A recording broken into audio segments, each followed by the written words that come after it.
Hello there friends, welcome back to another episode of Generation Tech. My name is Alan. I recently have been going over a lot of Mandalorian lore and I've come to a few conclusions. One, the Mandalorians as people are extremely complex. They're also very susceptible to extreme beliefs, mostly because their warrior culture has attracted quite a lot of conflict and destruction, and so their history is mired in conflict and tragedy.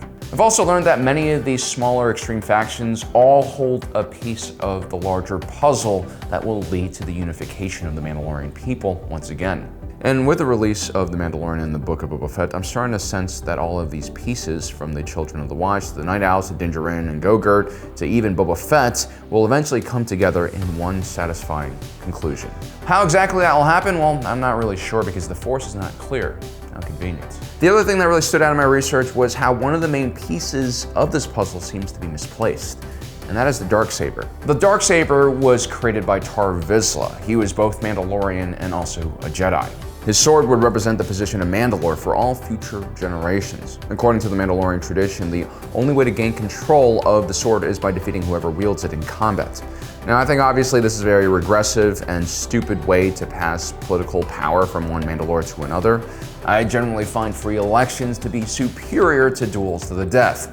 I said the same thing about Wakanda, and I'm saying the same thing here about Mandalore. Which leads me to ask, what exactly are Dave Filoni and Jon Favreau doing here? Some people think they're all about fan service, and their recent shows have been empty in theme. One might argue that Jon Favreau is just a bro who likes tinkering with machines and watching his childhood action figures fight live on screen. One might argue that Dave Filoni is too reverent of George Lucas and afraid to branch out on his own and make new content that wasn't already existing in the EU.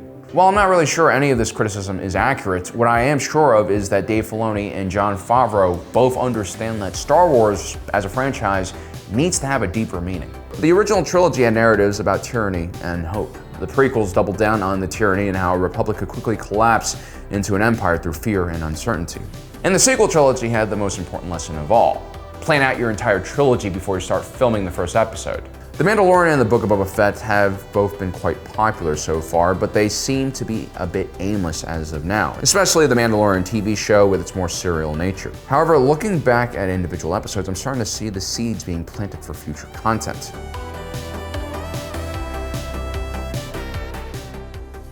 Din and Boba share a lot. They both were orphans and grew up in a warrior society, and most importantly, they're both very reasonable individuals. The Mandalorian and Boba Fett practice patience and open-mindedness when approaching difficult situations. They don't let stereotypes, rigid beliefs, or their emotions get into the way of them making the right decision. I did an entire video about how Boba Fett has really just matured over the years, or he's matured after falling into a Sarlacc pit. But Din Djarin's own transformation is even more impressive because he literally grew up in one of the most extreme sects in Mandalorian culture. A culture that's so extreme that one can't even take his helmet off in the presence of others. What makes Din so special is that he's able to disobey his own religion in order to accomplish whatever goals he needs. Even though he's grown up with superstitions and these beliefs, he can see clearly enough to not let these beliefs actually harm him, like when the IG bot wanted to tend to his wound by taking off his helmet. But at the same time, Din Djarin still wants to go back to the Children of the Watch. He doesn't lie about taking off his helmet to the armorer, and is even willing to go on a crazy quest to atone for removing his helmet. And so he's a strange kind of guy. He's both very devout and also flexible when he needs to. In doing so, he's able to break the rules of the Children of the Watch, but still maintain their confidence somehow. He has a similarly strange relationship with Vizsla, the gigantic Mandalorian who keeps fighting him. If this were the 80s or 90s, Vizsla as the heavy or big would have already been vanquished by the hero. Instead, their relationship is as complicated and as messy as many of Din Djarin's other relationships. First, Paz and Din Djarin have a knife fight because they disagree about whether Mandalorians should be taking jobs from the Empire. But then Paz risks his life to save Din Djarin and baby Go-Gurt from a bunch of bounty hunters. But then Vizsla much later on challenges Din Djarin for the Darksaber. But when Din Djarin wins, he doesn't end up killing Paz, he spares his life. Din Djarin's relationship with Bo-Katan is also very weird and strange. From the very beginning, they were supposed to be enemies. Death Watch and the Night Owls split a while back during the Clone Wars, but Din Djarin proves himself to be an ally to Bo-Katan instead of an enemy.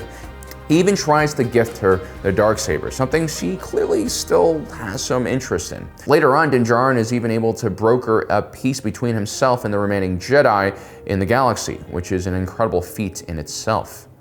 And he's even able to do the same with the Tuskens. He's even managed to get a few Tatooine settlers and Tuskens to work together, which is just absolutely unheard of. And so Djarin, despite being very bland, is actually quite a special and unique character. Despite his strange and restrictive childhood, he remains open to the world and open to new solutions for old problems. I think he's one of the few individuals who has the skills, abilities, and temperament to unite all of the Mandalorians scattered across the galaxy. Yet there's one thing that makes him not worthy of the Darksaber, and that is his rejection of the weapon. Which is ironic because Djarin is currently the rightful owner of the Darksaber. He won it after defeating Moff Gideon. But I would argue that what can unite the Mandalorians is not the Darksaber, but actually Djarin and his attitude towards other people.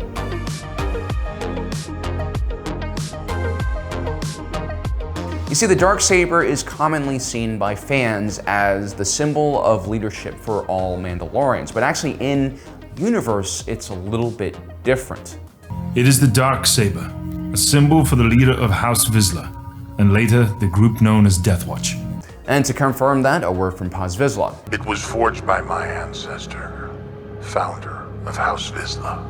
Notice how neither of these individuals talk about how the Darksaber is the sign for leadership for all Mandalorians. It's just the sign of leadership for the House of Clan Vizsla and Death Watch.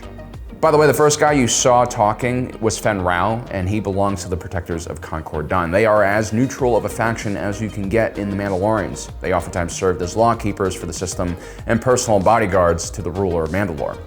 This saber is an important symbol to that house and respected by the other clans. As far as Mandalorians go, their opinions are pretty objective. Sabine can wield this saber. She can reunite one of the most powerful houses in all of Mandalore.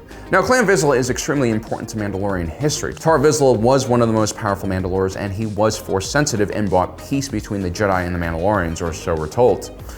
But after Vizsla, all the other Vizslas we've seen, from Vizsla to Vizsla to Vizsla, have been relatively the same. Angry, toxic, and clinging on to the old ways. It was Vizsla who started the Mandalorian Civil War with Jason Muriel's more moderate true Mandalorians.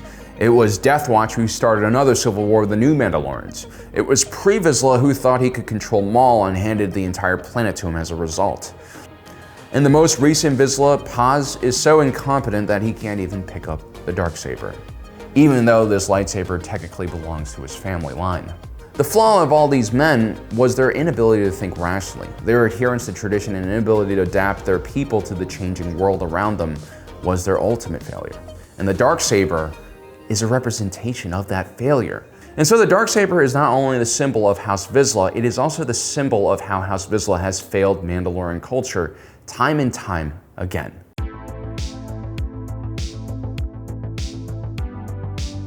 Now imagine if you didn't know anything about Vizsla at all. Imagine all we had to judge the Darksaber on were the actions of individuals like Vizsla.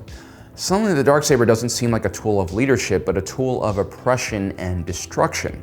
I mean, we only assume that Vizsla is good based on the words of a few Mandalorians who clearly weren't alive when he was alive, so we're not even sure if their information is accurate. Then there's the Darksaber itself, which is kind of a strange weapon, because what is a Darksaber but the opposite of a lightsaber? It literally is the absence of light, aka the dark side. I mean, sure, this is not a red blade, which means they didn't bleed the crystals like the Sith usually do, but the Sith weren't the only dark side users out there. Also, Vizsla left the Jedi to rule Mandalore. Nothing is really said about how he left the Jedi Order and what his relationship with the Jedi were like afterwards. We know that when Jedi leave the Order, there is a good chance that they will fall to the dark side. This is exactly what happened to Dooku, for instance. How do we know that the same thing didn't happen to Vizsla? Maybe he didn't turn into a Sith, but it's very possible he could have gone gray or to the dark side. And I don't think Mandalorian historians would have picked up on this aspect of his personality. In the same way, many people on Serrano probably had no idea that Count Dooku was essentially an evil wizard. If we took a closer look at ancient legendary history of the Mandalorians, we'll find that these people are easily manipulated by the Sith because of their warrior-like tendencies. Mandalore the Ultimate was unrivaled in strength and ability, except by the Sith Emperor who corrupted him and filled him with bloodlust. Mandalore the Ultimate would lead the Mandalorians in a massive proxy war against the Old Republic and the Jedi, which weakened the galaxy considerably, paving the way for a future Sith invasion. Mandalore the Indomitable was defeated by the fallen Jedi Queldroma, and he pledged his forces to the dark side until they too were defeated. Djarin is clearly not Force sensitive. I mean, he might even be less Force sensitive than other non-Force sensitives just based on how clumsy he is. But if it's not clear that Djarin represents all that is right and good about the Mandalorians, then the presence of Baby Yoda should tell us everything we know. And the fact that Djarin keeps rejecting the Darksaber means that maybe the problem with the Mandalorians is not the fact that they don't have a Mandalore, it's the fact that they choose the Mandalore based on the Darksaber, which is clearly a dark side weapon. Maybe the only way that Djarin can save the Mandalorian people is by destroying the Darksaber, which is causing all the problems in the first place, because leadership should not be determined by one's fighting prowess, but by their ability to bring people together and get things done. Well guys, I hope you enjoyed today's episode. Don't forget to subscribe and hit that notification button down below so you don't miss out on the rest of our awesome content. As usual, thanks for joining us today. If you're watching this, you are Generation Tech.